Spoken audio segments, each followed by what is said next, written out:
伊朗国防部秀出已经建立了超过1000种的武器哦，并且说一共是有9000家的军工企业一起来做支持。这架飞机竟然跑了至少500公里，到科威特去攻击了美军在当地的光纤以及指挥中心管制设施。他已经50岁的这个年龄了，美国超强的防空体系萨德飞弹系统、爱国者飞弹系统找不到他，因为它又小，飞得又低，这个谈判应该要加速进行，否则的话，伊朗用这么低的成本就可以达到它的政治目的，这真的是太划算了。今天节目一开始，赶快来关心到的是，伊朗这一次出手再扣了2艘的商船之外，并且秀出了它的这个底牌要来反击川普，有哪一些细节底牌？等一下一起会来看。另外呢，包括了一共是有9000家的军工是全面的加入在伊朗的军工产业当中。再来看到是在不管是其他的国家，美国原本的好朋友，不管是阿曼、德国，在这个时候反水了，也就是造反了，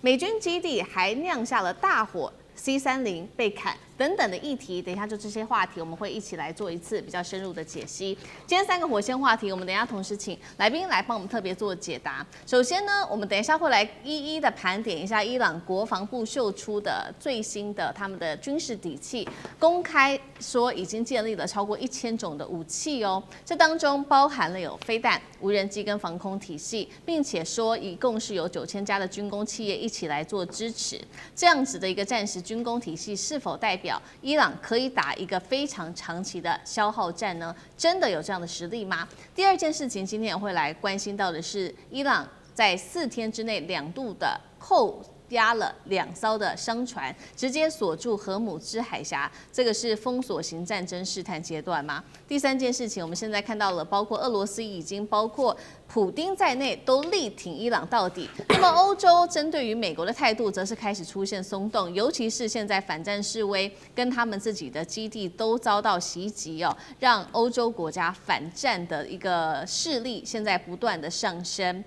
会不会影响到美国在世界的全球影响力？今天就这些议题，我们会一起来做关心。我们先来关心到是在伊朗革命卫队4天之内第2度了，在荷姆兹海峡又正式的出了重手。这一次呢，他做的事情就是强登2艘的地中海航运大型货轮，其中1艘我们可以看到驾驶舱被攻击中，而且是受损的。伊朗在时候又再次的喊话，重申对荷姆兹海峡的控制权，警告美国说不要采取进一步的军事行动，不然会面临来自于伊朗的强烈报复。伊朗真的有这样子的底气吗？我们看到呢，这个伊朗他直接公开喊话了，是伊朗的议长，他说：“我们的手上有非常多的牌可以打。”那这些牌呢，是会影响到供需全球市场的供需的重要底牌，所以这些底气，我们也带观众朋友一一来检视，是不是都是存在在伊朗的手中的。好，现在来看到已经部分发牌的，当然就是荷姆兹海峡已经进行了严格的管制，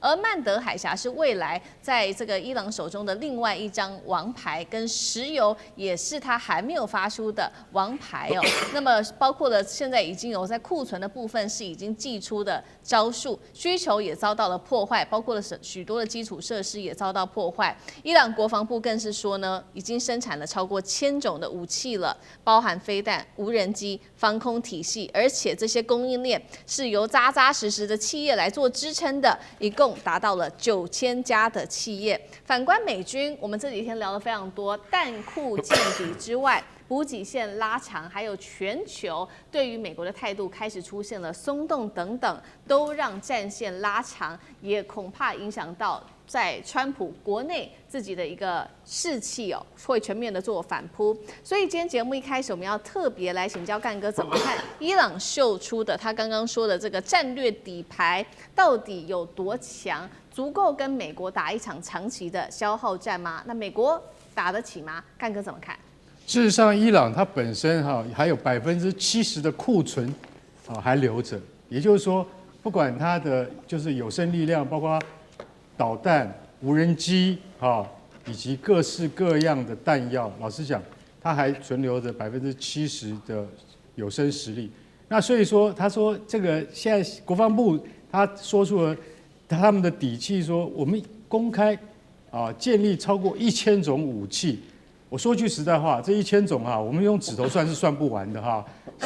手枪、步枪、机关枪，然后这个炸弹、飞弹、手榴弹，这样子算下去的话，不知道有多少种。但是我可以坦白说，因为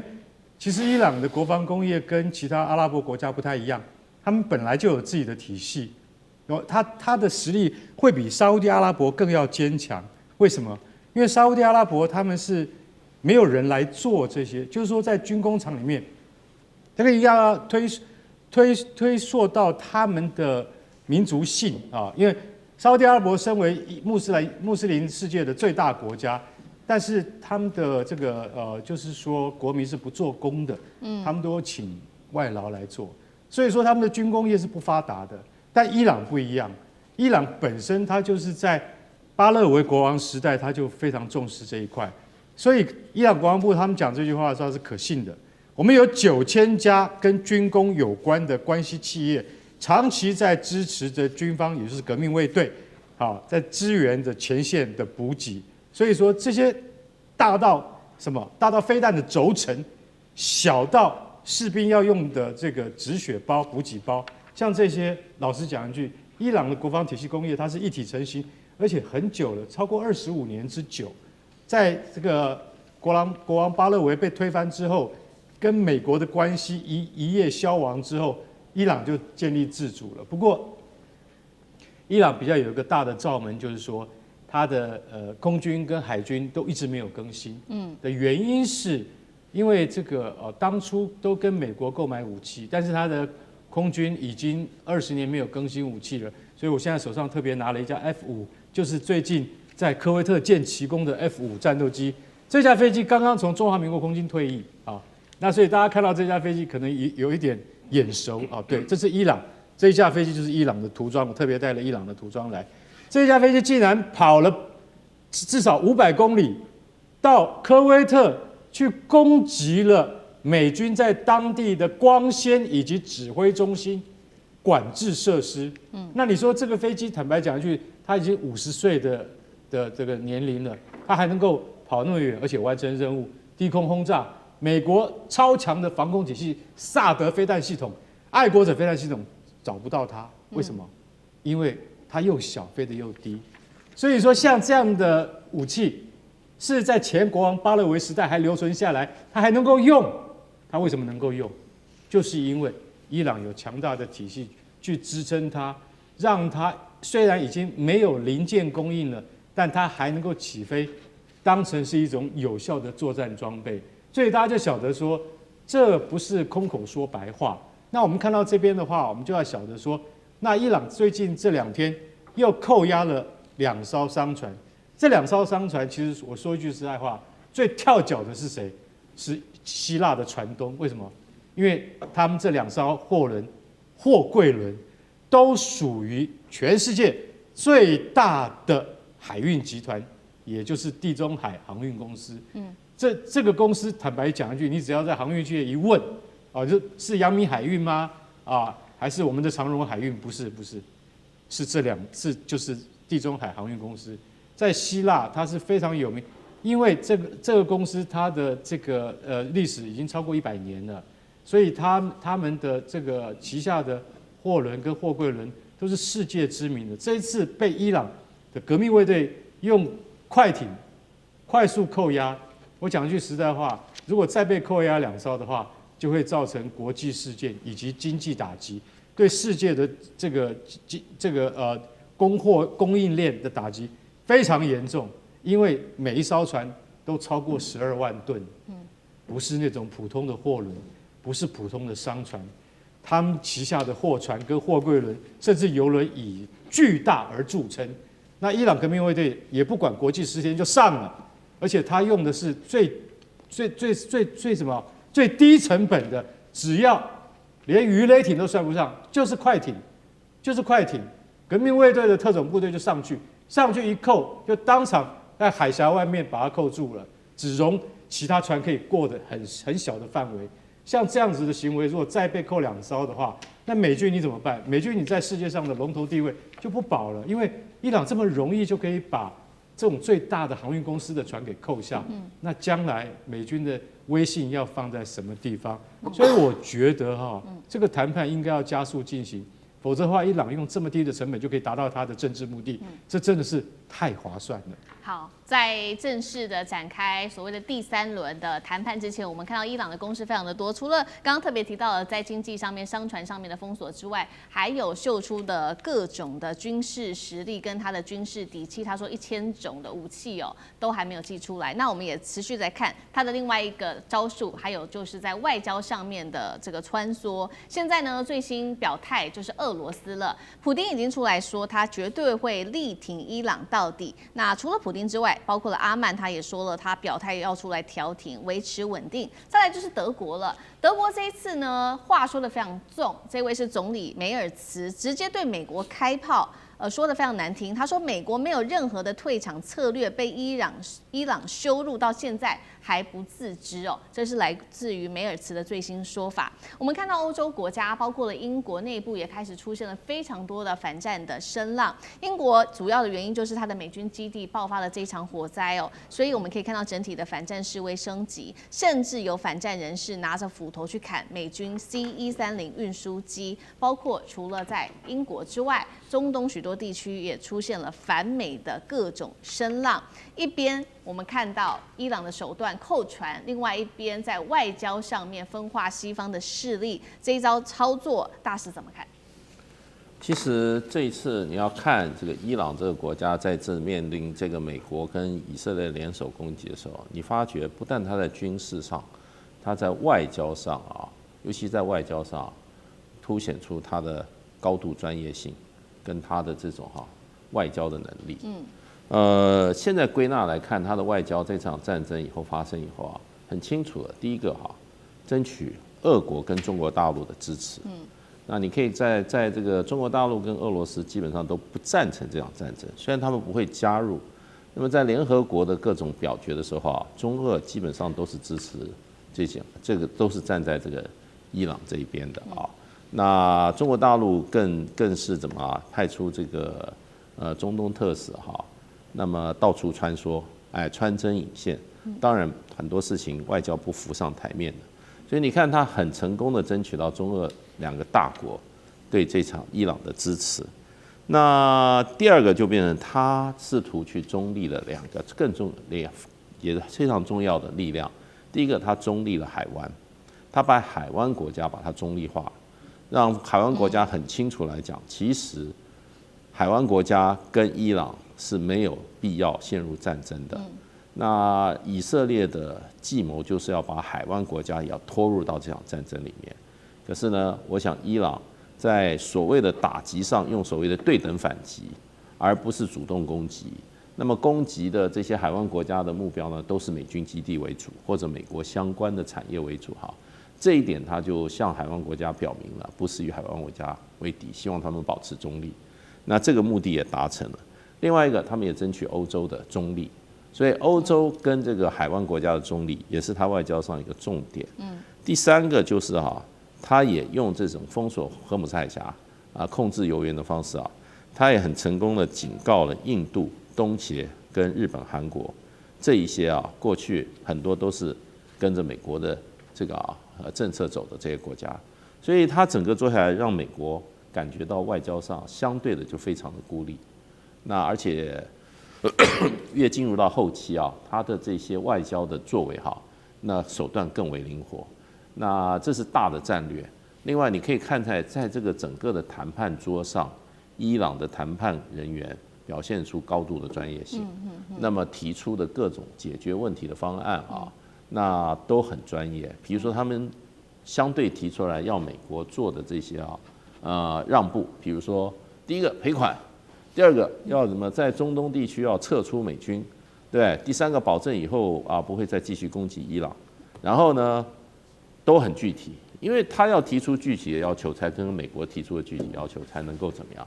来互相的怎么样消除嘛。你提5项。人家提5项，最后一定是你消1项，我也消1项，你消1项，我消。最后现在集中在什么呢？现在集中在就变成就是说核子武器啦，核子武器怎么做其他还有没有在提呢？还有荷姆斯海峡要不要开放的问题，现在最后只有2个了。如果你自己不提出你的主动的要求的话，你就没有办法跟对方做消除法。谈判就是在消除法。那现在说实话，荷尔木兹海峡，那伊朗的最高领导人出来说，荷尔木兹海峡的目前的这个现况不容改变。那再跟美国逼什么？因为美国说你一定要把你的核武把它消除，那人家不会只跟你谈核武啊，人家就说荷尔木兹海峡我就是不改变现状。那你要我改变现状呢？可以啊，那你核武你就要让步。所以你就可以看出来他们的谈判非常的专业。那所以这个整个看起来这场战争，你可以看出来，这个伊朗这个国家不愧是有5000年历史文化。然后呢，这场战争可以说把美国已经逼到最后的地步了。为什么到现在伊朗越打越猛？原因我认为就是因为5月1号快到，5月1号是川普得到授权去打这场战争的最后一天。之后，如果美国国会把它否决的话，这个谈判就不必谈了，战争也就自然结束。那伊朗为什么要现在跟美国妥协呢？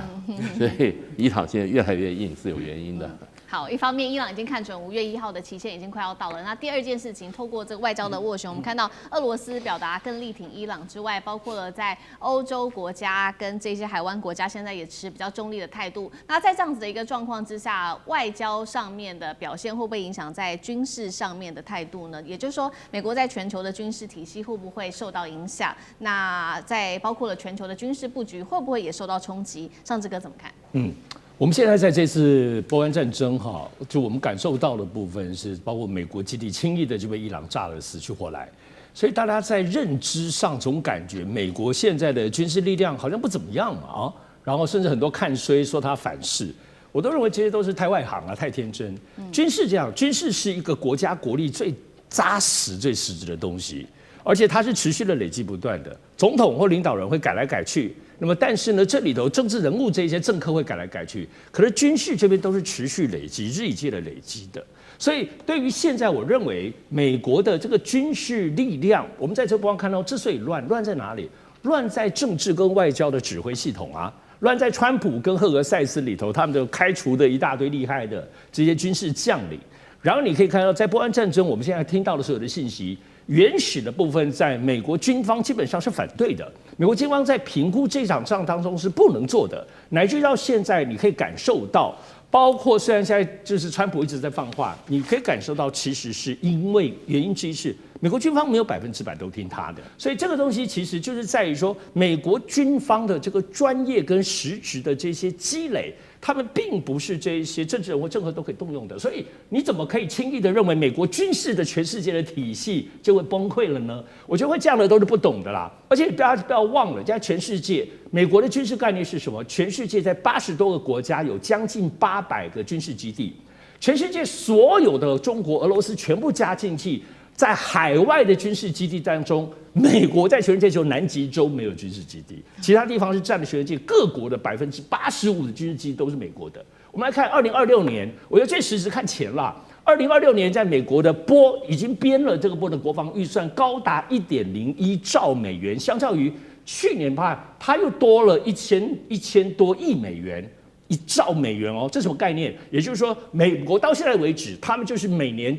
4%的 GDP。美国是全世界在 GDP 最强的，比中国强，俄罗斯更不要讲。他拿4%来作为军费，而且国会都通过，国会是觉得应该的。那这是美以这个部分是这场战争会多加钱，他可能不给你。可是2026年的军事预算就这么多啊。那你看中国，我们看中国现在产生那么多的军事，中国2026年预算是多少钱？是2500亿美元，是美国的1/4。而且中国都觉得，他们这些做的造舰呢，当然他们很会造舰，很便宜来造。可是中国 GDP 是多少？只有1.3%拿出来作为国防预算。美国这么有钱，这么壮大，拿4%，中国都已经很厉害，拿1.3%。所以我觉得在这个过程，你看，也就美国在今年2027年，在前几年发现中国大陆军事越来越强，它今年是17%的增长，在国防预算增加，而中国只有7%而已。所以我们现在在看待这个具体的实质，很多感受上会有这样，但是的军事实力这有很多有些底层的架构，我觉得什么时候会流失，就军事有问题。就当你看到美国本身在整个国防部不是赫尔塞斯，是这些军事的就是这些军事的重要的将领，他们全部都屈服了，他们全部都听过这些政客，可到目前为止就是没有，所以一直被开除哦。所以我觉得现在大家在狂想说啊，美国军力没有我觉得美国国力会整个有些损失，有政治、社会、外交，而且你混乱啊，关税战。可是就军事方面，你轻易认为美国这方面的国力就会消失，就会轻易被超过，我这个部分是天方夜谭。持续的要来关心到的是，在美伊的这场战事谈判的倒数，现在变成难道是开战的倒数了吗？美军现在出动了3航母，同时压境，要对上伊朗的封喉战。并且伊朗方面现在根据消息指出，可能出动它的超高音速导弹打一个新战法吗？战争会不会在本周随时开打？今天都会一起来做关心。今天3个火线话题，我们等一下请来宾特别帮我们做解答。首先看到的是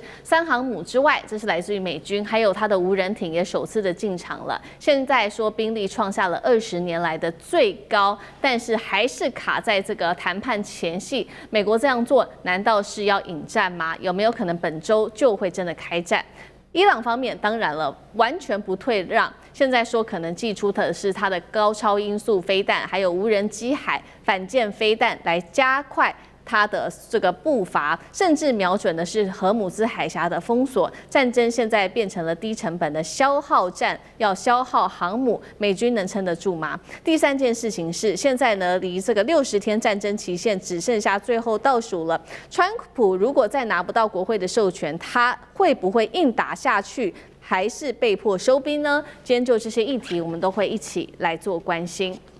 美伊谈判，观众朋友们知道，第2轮即将要开始了。那在这个敏感时间，没有想到双方各自校正哦，这个军事部署啊更加的扩大了，而且是全面的升温。美军现在中东集结了2003年以来最大的兵力，甚至可能接下来就会马上可以看到3航母一起集结在中东地区了。我们先来看到布希号最新动态，它是在非洲南端，几天后它就会正式的抵达了中东，那么将会是第3艘的航母出现在中东。福特号先前不是出事吗？这个经历了火灾、设备故障，在希腊维修长达14个月的时间，官兵也都被拖到极限了。现在是硬撑在这个红海的这个地方。再来看到的是林肯号也已经卡位在阿曼湾了，直接会来参与对于伊朗的封锁行动。再来看到还包括了美军出动的迪里波里号跟全狮号。都已经完全的部署好了，可能很快的就会跨越太平洋来压进战区。接下来我们还要看到的是同步调动的，包括了首度对伊朗部署的无人艇，也进入了无人化的消耗战的最新阶段。外交进度上，赶快来看到最新消息，来自于川普最新的说法。他说，副总统范斯现在呢已经率团了，直奔巴基斯坦，几天后就会到达，准备跟伊朗来展开第2轮谈判。不排除川普说他自己也可能，如果谈得好的话啦，会来见伊朗的高层。那么另外一方面，我们来看到的是伊朗呢，他也没有要退，没有想到伊朗的议长在这个时候站出来，他再度的喊话，对川普喊话说，伊朗已经准备好了，如果你美国跟以色列再继续爆发战争的话，我们会亮出新牌。这听起来是一个威胁的语调哦，所以大家也在预估说，伊朗议长说的新牌到底有哪一些呢？军事上的部署，特别带观众朋友看到的是《纽约时报》说的，德黑兰呐，他说有核弹级的武器。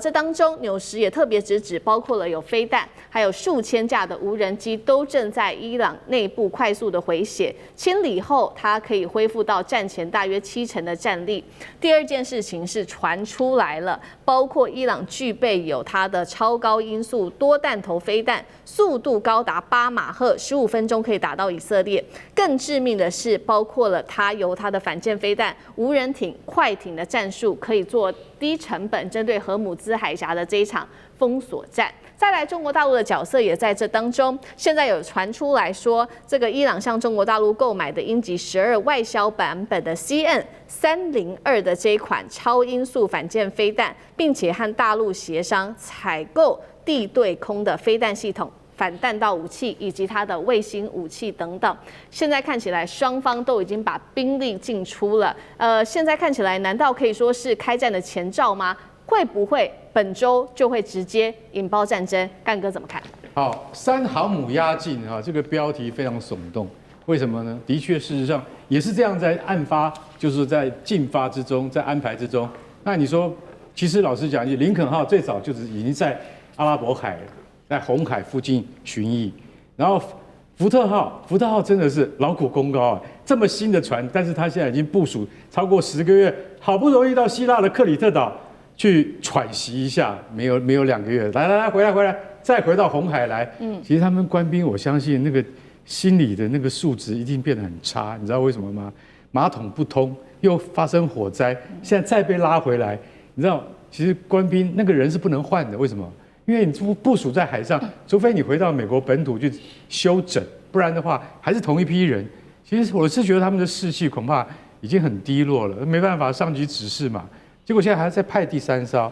第3艘就是尼米兹级的最后一艘，叫布希号，布希号 CV-77，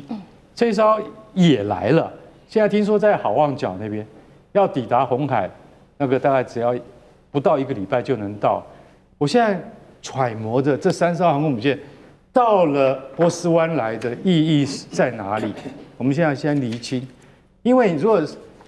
这个是重兵啊，你派这样的重兵到了前线去，那代表什么？代表就是谈不拢的时候就是要打，只要谈不拢就是开战了，就要打了。当然，航空母舰做先锋，这是美国在外交策略上以及它在军事行动上本来的预先部署。但是我没有看到，你说这是20年来最大的一次兵力集结，对，没错。为什么？因为它也带着另外2艘2栖突击舰啊，在附近已经也到了位置上了。可是这2艘2栖突击舰上面的陆战队第31陆战远征队，他们最大的兵力加起来只有5000人。所以如果说你今天是用航空母舰进行压制的话，我可以理解。但后续是什么样的工作？就是我们常常反复在讲的说，究竟你的战略目标是什么？今天我要把浓缩铀搬走，那你必须入侵本土，你一定要 invasion， 你一定要入侵，那个兵力不是5000人能够做得到的。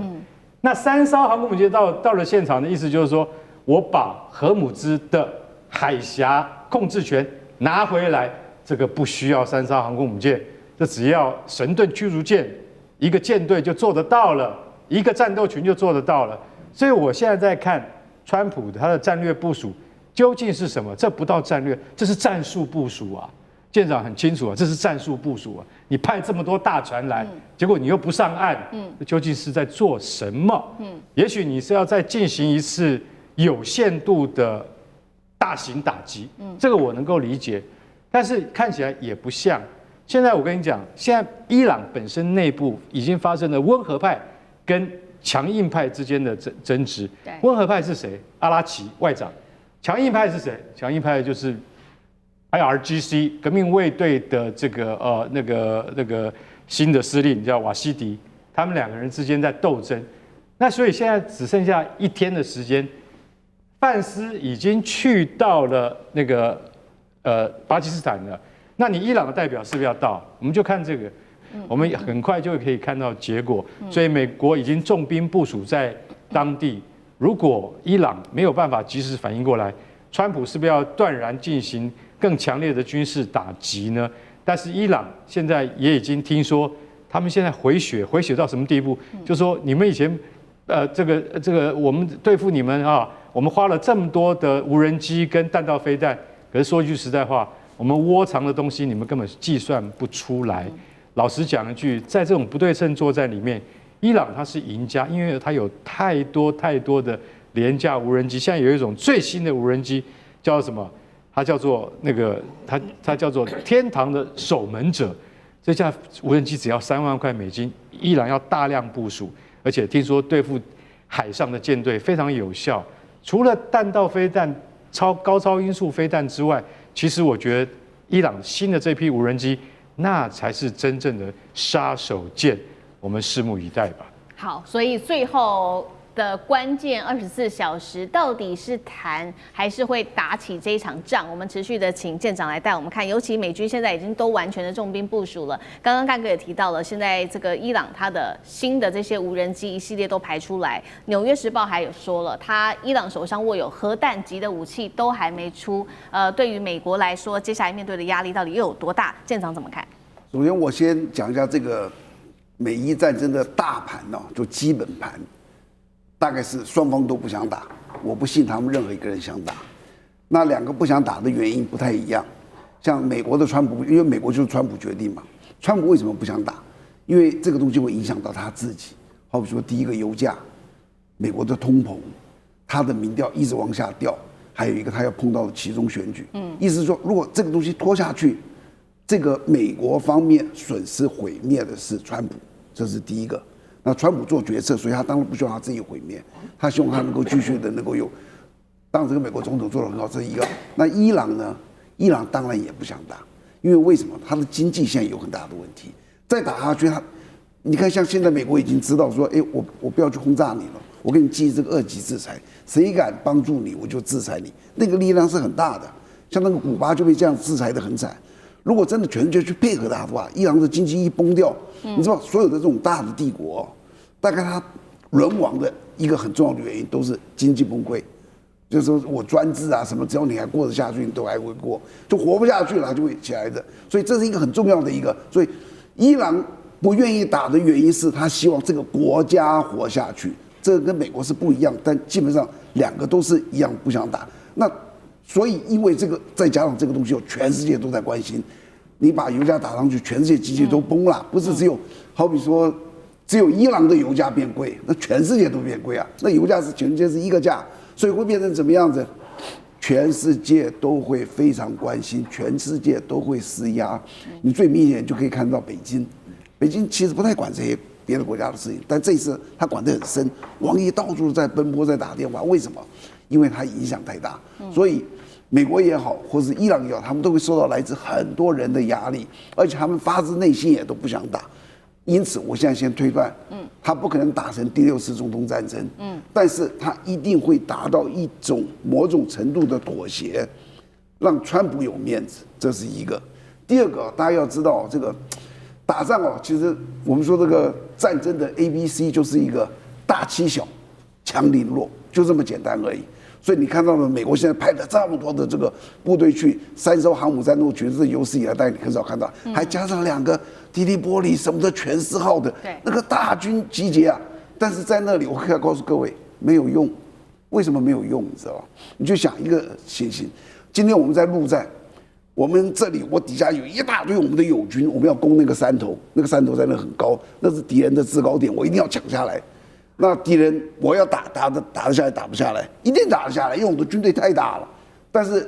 对不起，冲上去只有这么小的一个山头，谁先冲上去？你先冲上去，还是我们华干哥先冲的？还是我们上次就说谁冲上去谁先死啊？而且这一路过去，最后总有一个人会胜利，但是这个过程中间会死得很惨。所以我可以告诉你，美国经不起死这么多人，因为伊朗没有别的本事，你地方就这么小，你怎么打我？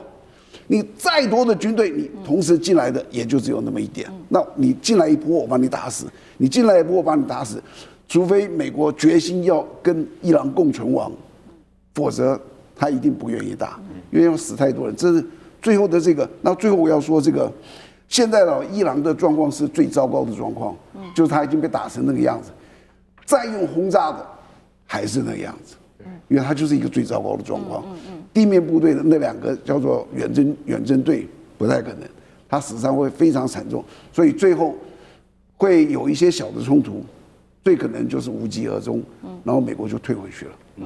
好，所以现在看起来，川普如果不想打，是不是现在又有另外一个理由可以让他不打？因为其实刚好呢，美国的这个战争权利决议是说，你如果没有经过国会授权，你去做军事行动的话呢，你就只能执行最多60天。那这场战争，我们带观众朋友稍微回顾，其实刚开始打这场战争是2月28号，所以如果算60天的话，是刚好到4月29号，也就是说只剩下8天了，川普就要停止这一场军事行动。那上志哥又怎么看接下来的川普下一步？这个对于美国政府不止政府不是只有川普啦，人家美国还有国会有参众议院，那还是很重要的。那么这个战争权利决议在这个70年代修改法令之后，它主要的用意就是思考你要制衡一个特别是总统的这个权利。因为往往当然总统作为三军统帅，在很多发动战争是总统决定没有错。可是呢，这周围在整个全世界一样，他美国的民主政治、行政权跟立法权还是在拉锯，所以他们认为，如果美国要跟任何国家打仗，他最后是要由国会来宣战。所以国会有这个部分权利，也就是说，在行政机构，包括美国总统。那么他自己就开始可能有因为特别的原因临时就打仗了，所以这个打仗当中一定要由国会来同意跟宣布我美国政府打你。除此之外呢，对于美国来说是非常自信满满的，他不认为所有的部分的战就可以无止境的打下去，他认为战略的目标跟战术的部分的决定都要有期限，所以他们才会有这个所谓的60天的期限。在他们看来，美国的军力是一般的小邦民国家，60天之内怎么可能不打下来呢？后面有一个具体的部分结果，所以这是这个决议当中最关键的环节。然而到目前为止，不要觉得这个都还没有动，其实这个部分在参议院，要知道现在都共和党把持了主要的，包括众议院跟参议院。这参议院当中已经提出4次了，有民主党为主的发动了4次。最近的一次发动是4月16号，上个星期我们录影的时间，他那是214票对213票，1票之差。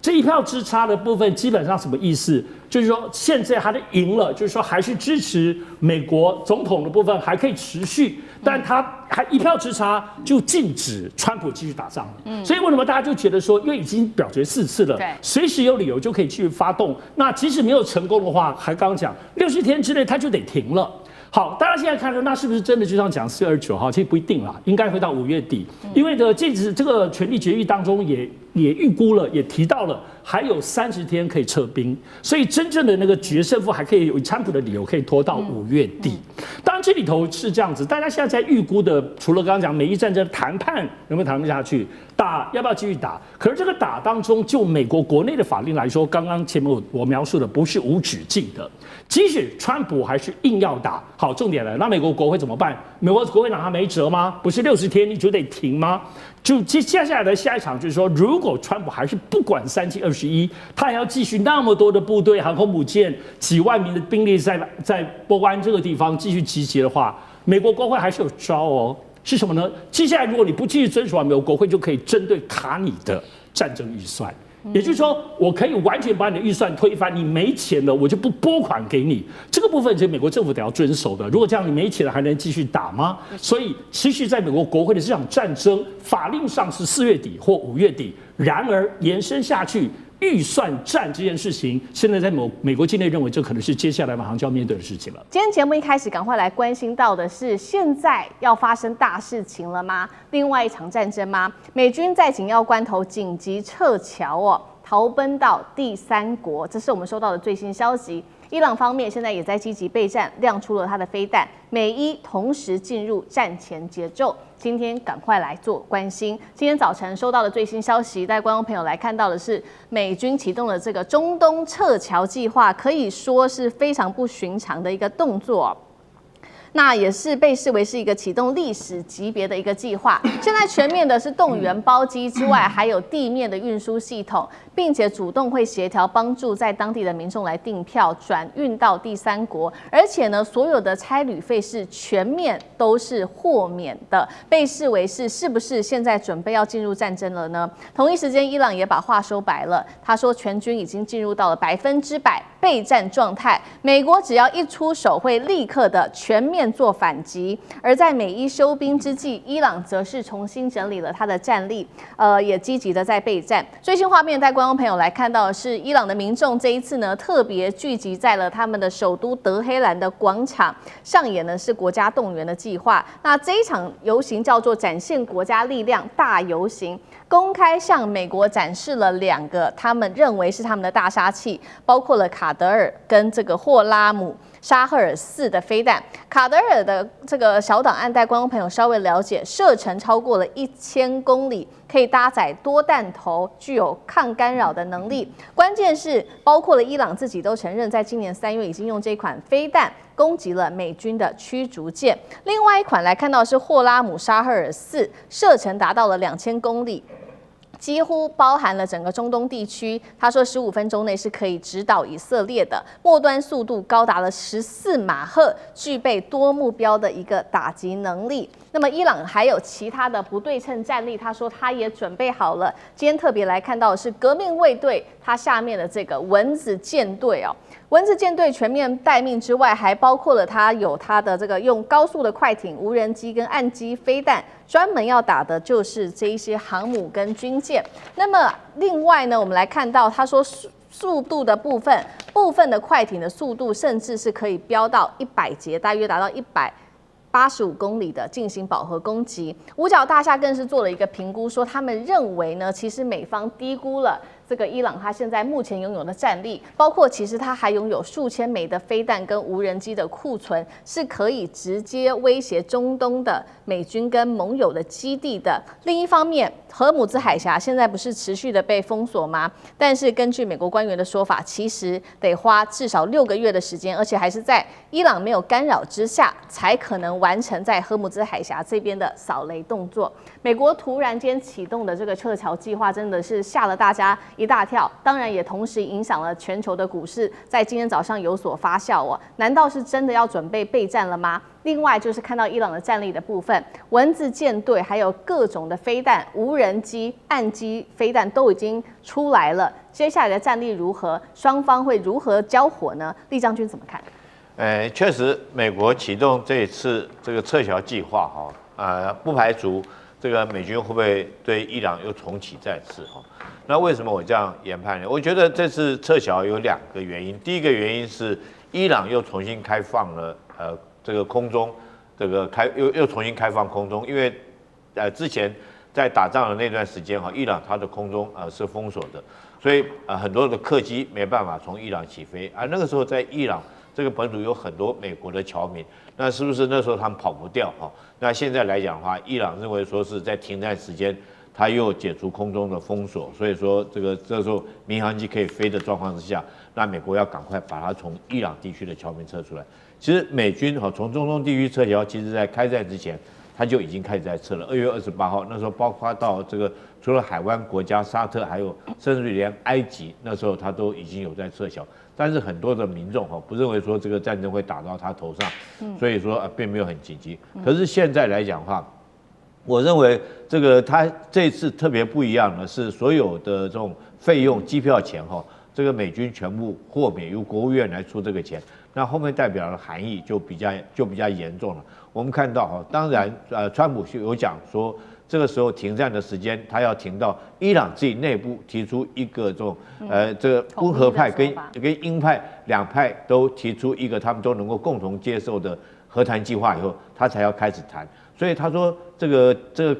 停战的时间并没有时间表，什么时候他们谈出来，他们自己内部里面谈出来，我们再开始来谈。似乎好像这个停战时间会拖得很长。这个伊朗如果里面没有提出一个和平方案，那美国就不谈嘛。那不谈是不是就继续停战？可是这个美军在这个同时他3艘航母继续向中东地区来做集结，除了说是福特号现在要重新回到红海。这个林肯号这个已经是在这个阿曼湾外海，另外布希号也正在赶向这个波斯湾的途中。除此之外，迪里波底号还有全斯号也都正赶向这个中东地区的路上那不免让我们会觉得说，川普有没有可能这个又重施故技？因为川普经常做这种事情他经常这个表面上面跟你讲一套，就像是开战那天2月26号，双方还在日内瓦谈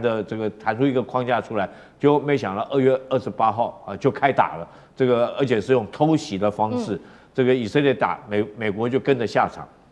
那这次会不会又是这样？我们经常讲一句话兵不厌诈那川普尤其是这种是根本就是这个毫无信用的人，他讲的话经常随意而讲，他每天今天想的怎么样，明天可能又改变了，包括他自己都没办法说服他自己。那到底这个停战会停多久，我们不敢这个去推测。可是如果说就美国军方的立场，他现在赶紧来做撤侨，是不是他们也做好说这个万一川普这个在停战甚至还没有结束之前，又要对伊朗发动攻击，那这不能排除有这个可能性。为什么？因为我们昨天看到这个荷姆兹海峡这边这个大概伊朗用他的我们看到所谓蚊子舰队啦或这些快艇持续封锁荷姆兹海峡。那包括到美国、英国的一艘货轮也遭受到攻击，那美国会不会说我已经封锁你，你又封锁？那为了这个状况之下，他会不会持续开战？第二个，我们看到这次这个就算是第二轮要重启谈判，我觉得谈判要谈出一个结果可能性也不大了不管是核这个浓缩铀的问题或者是开放核武的问题，现在这个伊朗跟美国双方的所开出来的条件还是南辕北辙。那在这种情况下，川普会不会重施故技，又开始这个用军事施压、极力施压的手段来想要驱迫伊朗来屈服？所以会不会再过2天或者是1-2个礼拜，美军将他自己的弹药又准备充足之后，他的航母舰队又到之后，又开始对伊朗发动攻击？这个我想这些都不能排除这些的可能性。好，所以双方现在看起来，其实这个军力上面是蓄势待发，是不是会准备要开战呢？那同样的问题也特别请教赖老师怎么看？这个有很多种可能性，也有一种可能性是因为。有一些还是困在中东地区的美国的侨民，因为他们离不开有很多的因素，有一些因素是因为他的经济的财务状况，他离不开，所以他们一直打电话给美国的国务院说：你今天你发动对伊朗的战争，那你让我们被困在这个地方，那我现在的手头上不方便，我也没钱，那我没有办法去买那么昂贵的机票，我离开这个地方，那你们要帮我来处理。所以这也有可能是一方面，就是美国的国务院他们也经过呈报以后，那决定由国家来负担，那就把这个中东地区所界定为紧急危险的地区，然后困在现在这里边的美国的侨民还出不去的，那你跟美国的政府借钱的话就不用还了。那也就是说，之前你先走的，那你就自己认了。有17000多人。17000多的美国的公民，之前就是经济状况比较好的，第一时间听到消息就走的人，那这些人是自己自费的。那现在的情况是没有走的人，他们现在要求美国的国务院要负责他的问题。那对美国国务院来讲要怎么办？那所以他就宣布说，那你离开的话，我们可以给你钱，因为并不是美国的军机到这个地方来把人接走，不是美国的军舰到这个地方来把人接走，是你可以向美国政府借钱，但是这个钱你可以不用还，但是你还是要自己包机或者自己搭机，你离开这个地区，你到周边的国家，再从周边国家走。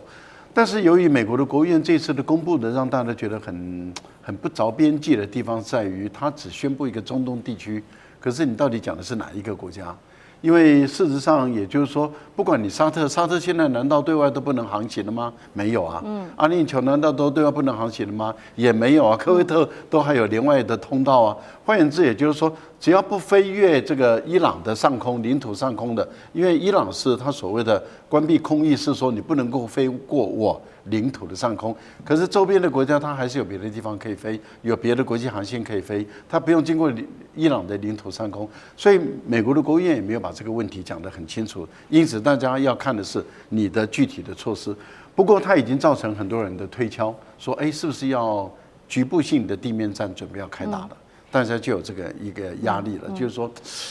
以做这样的一个动作，那大家都回想起2月27号，当时美国宣布说要撤侨的时候，28号就开打了。对，所以大家就开始不免去判断说，那是不是准备要地面战了？所以你要赶快说公家来负担，你也赶快离开，因为避免地面战一旦开打以后，美国更多的侨民在困在中东地区的受到伤害，那到时候这个账都要算到川普身上。但是还有一种可能性，这种可能性就是为了川普为了逼伊朗来谈判，那也就是说，哎，我准备要开打了，我是真的要开打哦，你不要认为我不开打哦，啊，你不要把我当成一个弱鸡，把我当成一个taco，我是真的要打了，所以我开始进行撤侨了。你看我钱都付了，那也有可能是这样的一个道理啊，所以我觉得各种可能性都存在的。好，各种可能性都存在。那当然了，不管怎么样，这个伊朗已经积极在备战了。刚刚我们特别讲了嘛，这个人民呢，他们聚集在德黑兰的广场。放出展示他们的这个卡德尔还有霍拉姆沙赫尔4的导弹之外，刚刚还有看到蚊子舰队等等，还有呢，就是现在说呢，包括了这个伊朗的战力已经回归到战前的70%了。接下来真的吗？伊朗具备这些，比如说比较远程的打击能力呢？那美军它的基地还安全吗？那老师又怎么看？伊朗透过这次展示，它经过这样子的一个40多天跟美国相互的攻击，摧毁了美国在海湾地区国家的一些军事基地之后，进行到和谈期间，双方还是没有办法真正的上谈判桌。但这个时候呢，它展现它飞弹的数量跟种类，跟特别刚才思敏介绍过的几款的飞弹。第一个当然是在对国内的人民的士气的鼓舞，我觉得这很重要，因为其实到现在为止，伊朗超过起码2万个以上的目标被攻击，那包含军事，也包含民生，甚至一些桥梁。然后呢，超过2000多人死亡，以及数万人受伤，经济受困，然后货币不断的飙高，同时网络大概都还是停滞的，一直到这2天才开始国内的航班，伊朗国内的航班开始在恢复啊，所以是有一些恢复的状况，要鼓舞士气，而且当然要准备可能美国再发动攻击的回应。那当我们现在最关心的是，它还真的有这么多飞弹吗？以色列老早在上个礼拜，以色列方面就公布，伊朗至少还有超过1000枚以上可以攻击到以色列的重型跟关键的飞弹。而在前天，美国国防部的国防情报局，他的那个局长要到众议院的军事情报委员会去作证之前，先提供的书面资料里面就指出，他说，尽管伊朗的作战能力因前就提出书面报告下降，但是该国仍保有数千枚飞弹跟单向攻击的无人机，数千枚飞弹足以威胁美国和盟友在这个区域的部队。所以我们现在看到，就是伊朗它拥有的飞弹，不敢说70%，但是要因应如果美国再发动一次类似的轰炸，它的回应，我觉得应该是够。但如果美国要进行地面或者是桥梁的攻击的时候呢，是不是能够打一场这么大规模的这个战争？它的飞弹的数目够不够啊？品质够不够？那这就是我们必须要等到真正战争发生才能得到的一个解答。不过美国看起来我觉得其实5月1号，因为总统发动战争60天，对，到5月1号就到期。他虽然可以再延长30天，但是呢，他必须要跟国会去做互动。现在国会虽然还是共和党是多数，但是也有许多共和党员不选的共和党员决定不支持他延长这个军队使用的期限。所以呢，我觉得5月1号之前可能会是个时间点，而5月1号之前发动大规模的战争的可能性高吗？这个真是一个大哉问。